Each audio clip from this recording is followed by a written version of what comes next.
But there's nothing can be done. It goes back to the woke. Nothing changes until the ideology is questioned. And you know from growing up in China that sort of like the Aesop fable that all the little mice are afraid of the cat because he eats them. And then somebody comes up with the idea and says, well, let's go put a bell around the cat's neck and then we'll know when he's coming. And they have the meeting, and then somebody says, that's a great idea. Do we have a mouse that wants to go outside and put the bell around the cat's neck? And nobody wants to do it because the person who puts the bell gets eaten first. But if they all went out there, of course, so what's happened is the woke ideology has so deterred people. They think, I will be fired at work if I criticize DEI, or if I have a 3-hour training session that says I'm a racist and I have to be schooled, but I don't want to take it, they will fire me or they won't speak to me.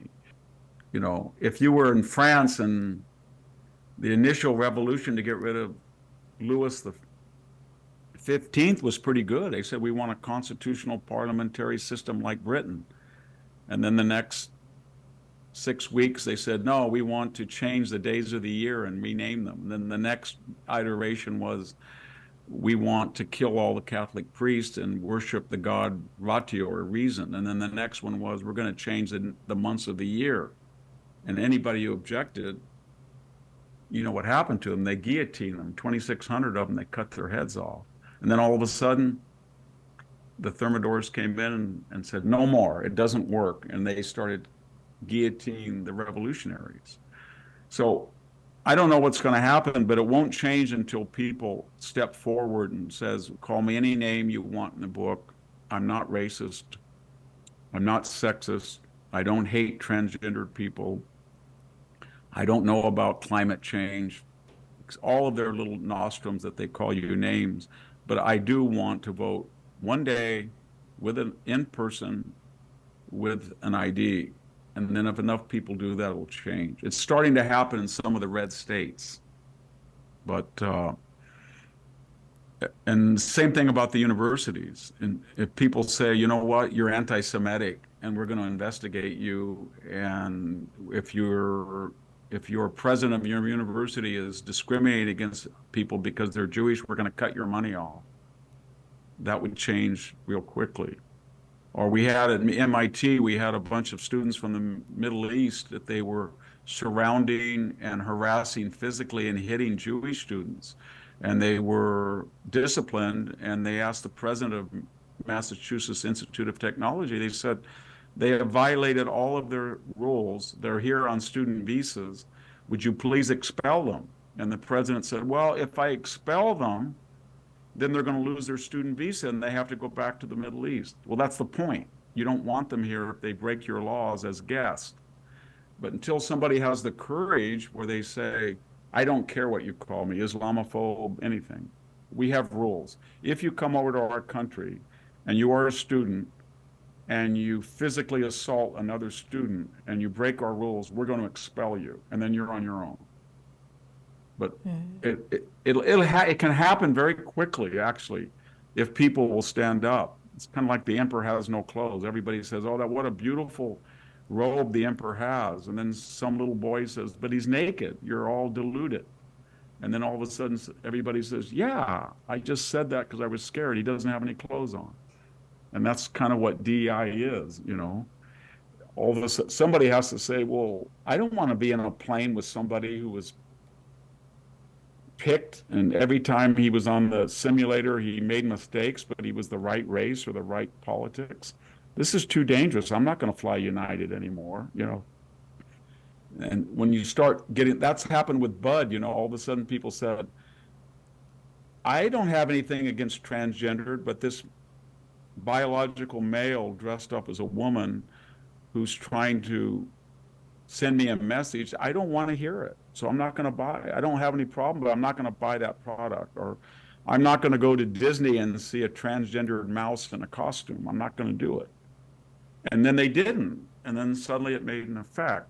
And that can happen very quickly if people, or there's enough people and they're, but most of them are so far Their attitude is, well, I can get by.